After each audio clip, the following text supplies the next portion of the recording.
안녕하세요. 딸깍이 시입니다. 과도한 돈풀기가 국가를 어떻게 병들게 하는지 여러 가지 국가 사례를 들어 대한민국과 어떤 게 닮아 있는지 분석해 보겠습니다. 위기 상황에서 정부가 돈을 푸는 것이 필요하다는 의견은 많습니다. 실제로 2020년 한국은 코로나19 팬데믹 당시 전 국민에게 25만 원 재난지원금을 지급했고 그해 GDP 성장률은 약 0.2에서 0.4% 상승했습니다. 골목상권 매출도 2에서 3개월 동안 일시적으로 증가했죠. 하지만 중요한 것은 그 이후입니다. 단기적 경기 부양 효과가 사라진 뒤 그 비용은 누가 어떻게 갚을 것인가 하는 문제입니다. 오늘은 이 질문에 답을 줄 첫 번째 사례, 그리스 이야기를 깊이 들여다보겠습니다.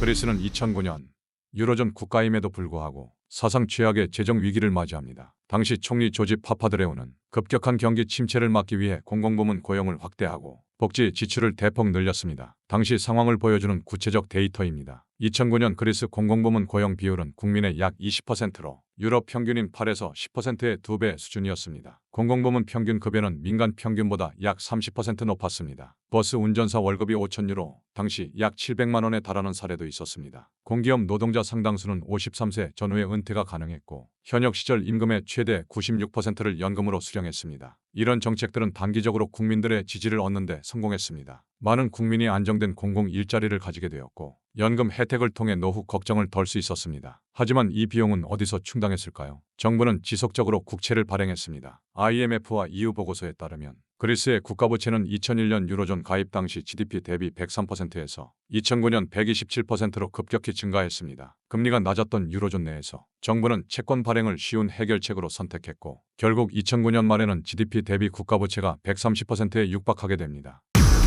2009년 12월 신용평가사들은 그리스 국채 신용등급을 한 번에 2단계 강등합니다. 투자자들은 그리스 국채를 회피하기 시작했고 그리스는 유럽연합과 IMF에 긴급 구제금융을 요청할 수밖에 없었습니다. 2010년 첫 번째 구제금융 규모는 1,100억 유로, 이후 총 3차례에 걸쳐 2,890억 유로, 하나 약 4천조 원 규모의 구제금융을 받게 됩니다. 대신 강력한 긴축 정책을 받아들여야 했습니다. 연금 평균 40% 이상 삭감, 공무원 감축 약 20만 명 해고, 공공서비스 축소 병원, 학교, 지방정부 서비스 마비, 실업률은 2012년 25%를 넘었고 청년 실업률은 50%를 돌파했습니다. GDP는 10년간 줄곧 역성장을 기록하며 그리스 국민소득은 2008년 대비 30% 이상 줄었습니다. 2025년 현재도 그리스의 국가부채는 GDP 대비 약 180%로 유로존 내 최악의 재정 상태를 벗어나지 못하고 있습니다.